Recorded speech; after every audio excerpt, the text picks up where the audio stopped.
Esto es un programa especial de El Estudio del Domingo. Ya pasamos de las 40 emisiones y queremos contarte algunas cosas.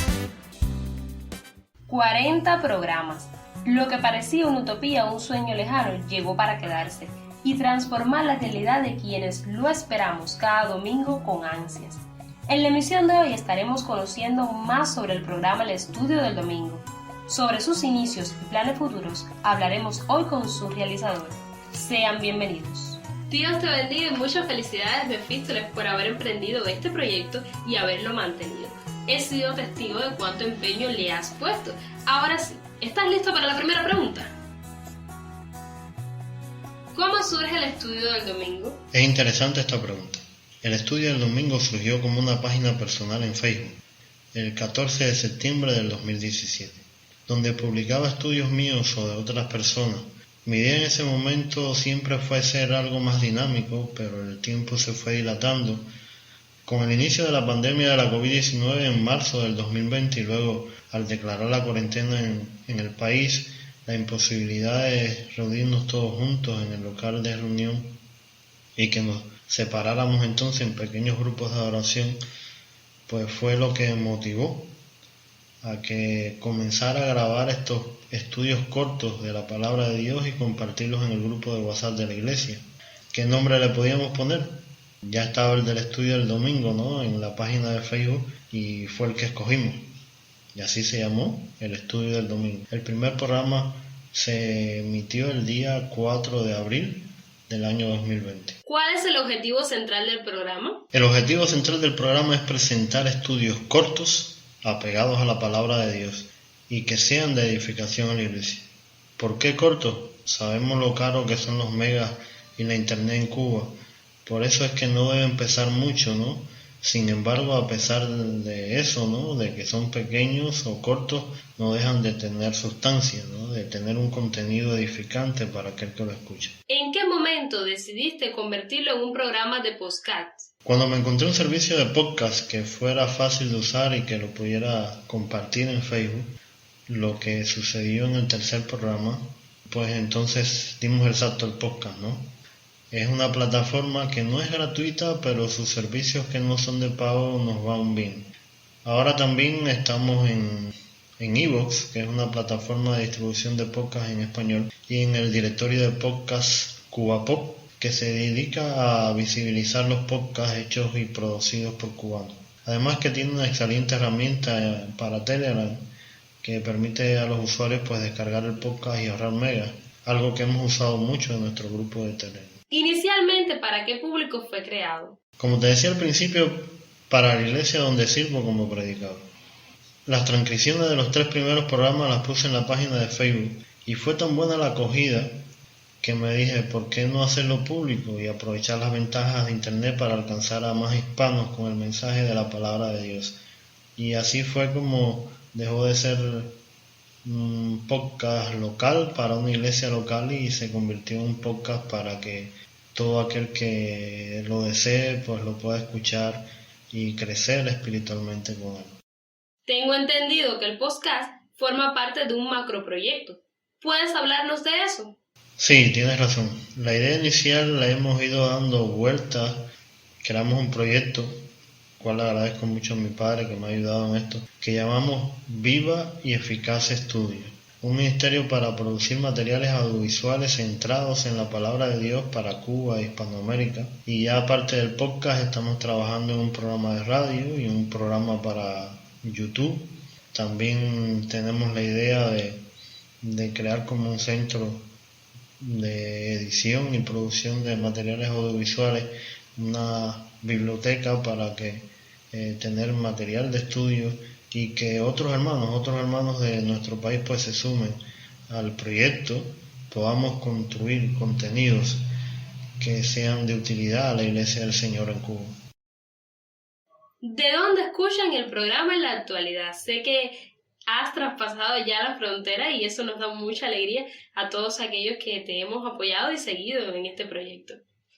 Bueno, la gran mayoría lo escucha aquí en Cuba, pero también lo hacen desde Estados Unidos, República Dominicana, Jamaica, México, Honduras, Guatemala, Ecuador y lugares tan lejanos como Italia e Irlanda. De los primeros 4 que te mencioné he tenido reportes de escucha. El resto lo sé por las estadísticas que brindan los sitios, ¿no?, donde se aloja el servicio y tú puedes ver las personas que al menos una vez han escuchado uno de los programas.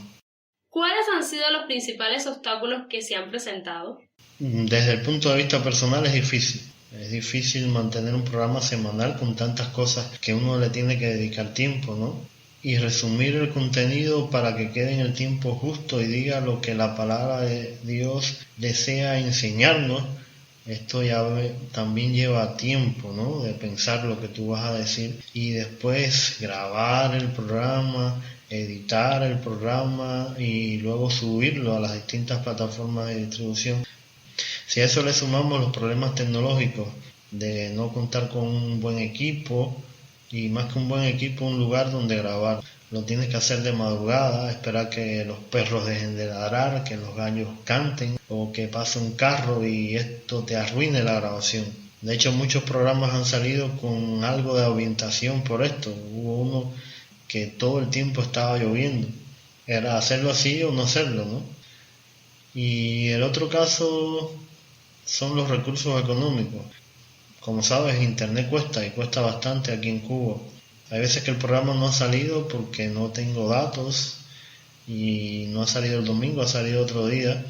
Pero sabes que hasta ahora el Señor me ha ayudado a sortear todas esas dificultades y esas cosas. Y la verdad, el esfuerzo vale la pena, sobre todo cuando un hermano te escribe o te llama y te pregunta ¿qué pasó esta semana?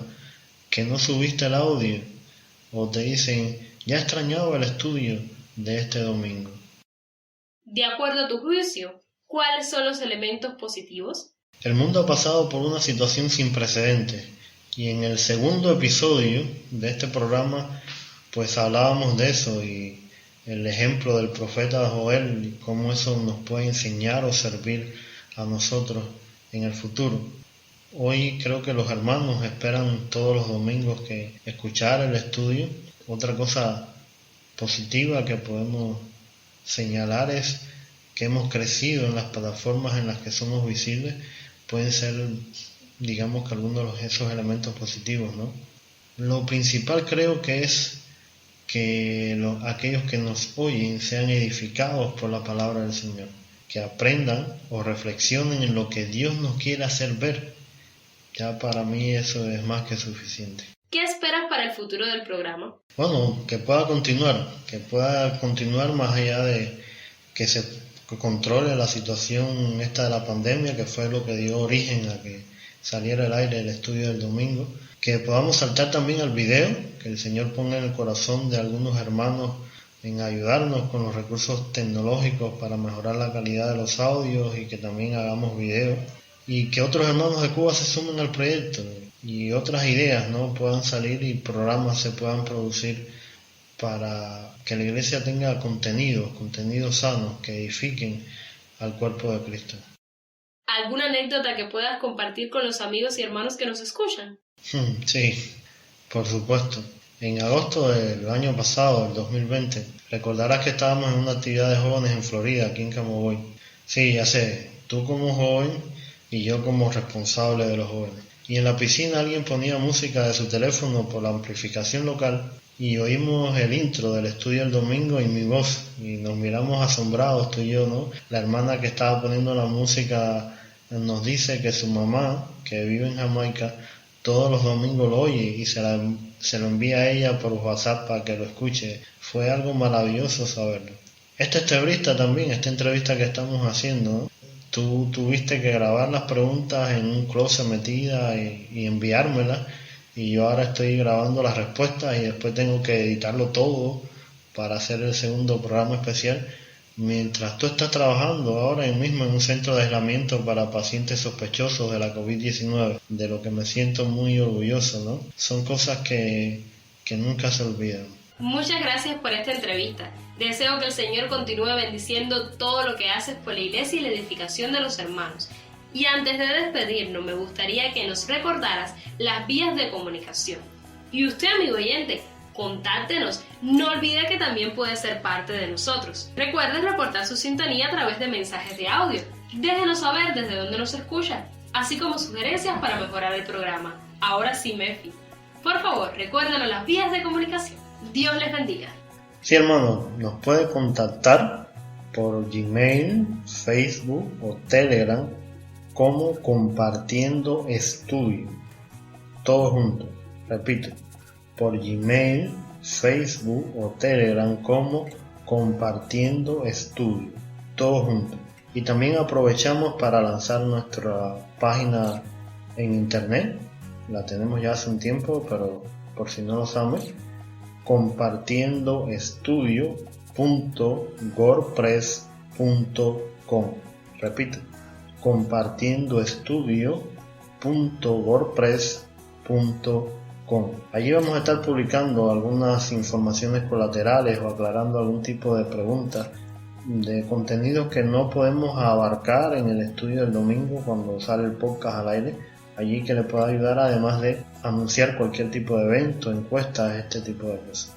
Nos des tus opiniones, tus criterios, tus críticas, que serán bien recibidas por el colectivo del estudio del domingo, y nos vamos a esforzar porque el Señor nos guíe en llevar la palabra del Señor que nos pueda alimentar y edificar cada domingo. El Señor esté con nosotros.